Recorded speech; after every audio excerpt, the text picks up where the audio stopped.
Hello everyone, welcome back to the course Information Theory and Coding. In the previous class, we started with the module number 2, that is the source coding. In the yesterday's class, we studied about some of the properties of the code words, and today we are going to continue with some more properties with respect to source coding. So in the yesterday's class, we studied about a code block. So what do you mean by basically a code block? It is nothing but it is a mapping of a source alphabet into a code alphabet. So we will be having a source alphabet, and for this source alphabet, depending upon the what type of code words we are going to select, if it is a binary means, then we are going to select a code alphabet which is consisting of zeros and one, and we can it is possible for us to map the source alphabet into code alphabet. So that we call it as a code block. And the second one we call it as a non-singular code words. So what you mean by non-singular code word means if all the blocks or the codes what we are going to use in the code alphabet, if they are distinct and it is easily distinguishable from one another means, then such a type of code words we call it as a non-singular code words. And the next one we discussed about a uniquely decodable code words.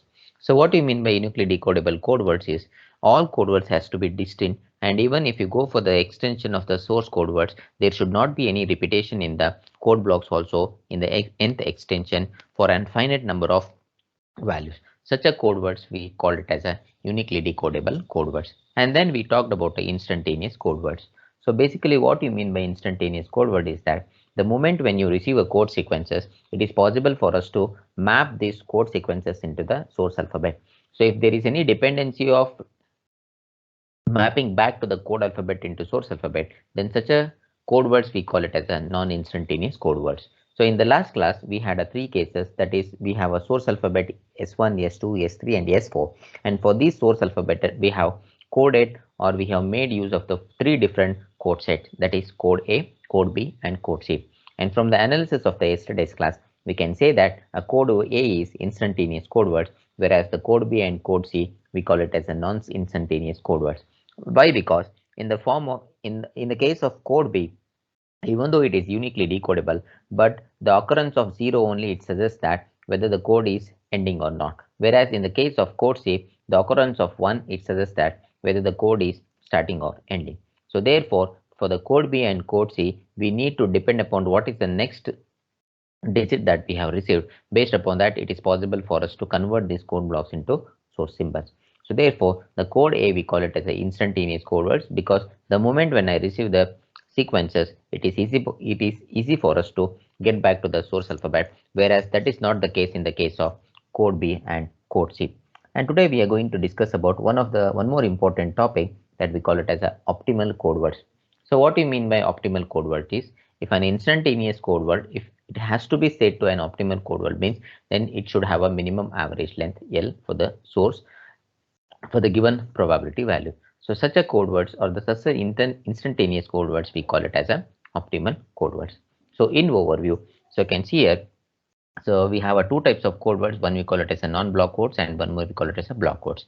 In the block codes, we have a categorization of two categorization. One we call it as a singular block codes and one more we call it as a non-singular block codes. So what do you mean by singular block codes is, if they are not distinct from each another in the code set means, then we call it as a singular block codes. If they are distinct from each other means, then we call it as a non-singular block codes. And in the non-singular block codes, again we can have a two category. One we call it as a non-uniquely decodable code words and one more we call it as a uniquely decodable code words. So from the uniquely decodable code words, again we go for an two more categorization in the uniquely decodable code words, that we call it as a non-instantaneous code words and one more we call it as a instantaneous code words. And these instantaneous code words, again it has been subdivided into two categories. One we call it as a non-optimal code words and one more we call it as a optimal code words. So if you design an source encoder, so all those characteristics you need to look into is that it has to be optimal, it has to be instantaneous, and it has to be uniquely decodable, and it has to be non-singular. And depending upon the application, what we are going to do, what we are going to select for the data transmission, either we go for the non-block codes or we go for the block codes. Generally, in the case of digital data transmission, we go for a block codes. So therefore, as a designer, it should, whatever the code words or whatever the source encoding algorithm that we are going to design, it has to be optimal, it has to be instantaneous, and it has to be non-singular code words. So this is the diagram which will depict. So we have an optimal code words, that is a subset of instantaneous code words, and this instantaneous code word is a subset of uniquely decodable, and this uniquely decodable, it is a subset of non-singular block codes, and this non-singular block codes is a subset of a code block.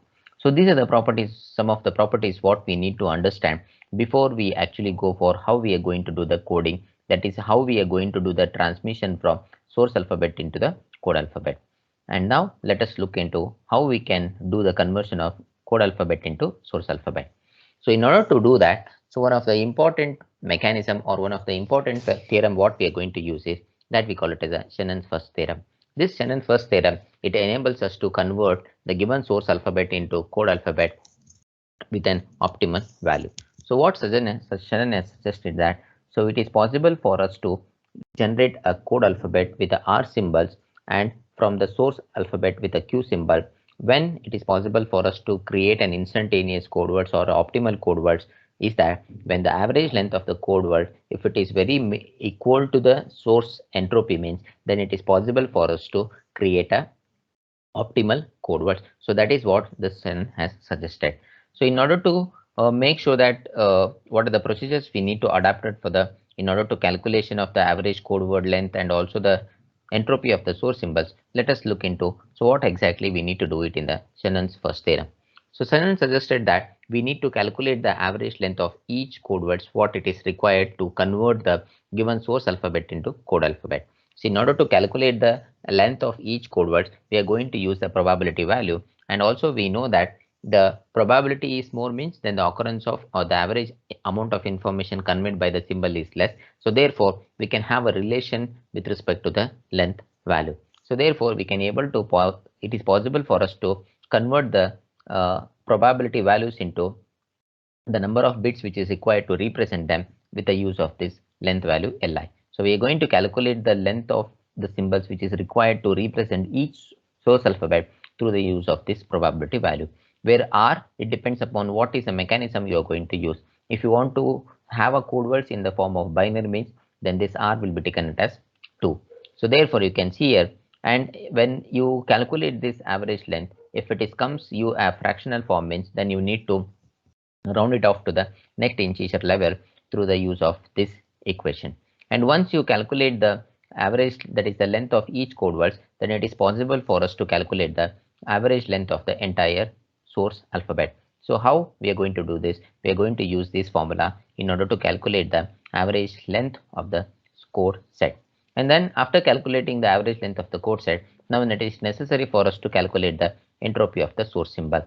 So if you have probability of the source symbols means, then it is possible for us to calculate the entropy of the source symbol depending upon what type of the coding scheme you want to apply. If you want to apply a binary coding schemes means, then the entropy will not is nothing but h of s.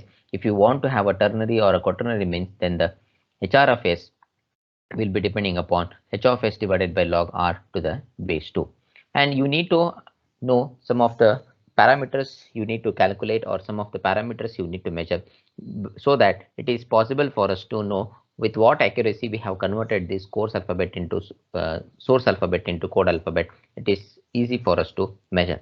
So in order to do that, so we are going to measure the entropy of the source, that is nothing but through the use of the fundamental equation, that is I is equal to 1 to q pi log 1 by pi, and the average length of the code words we are going to measure in terms of pi into li.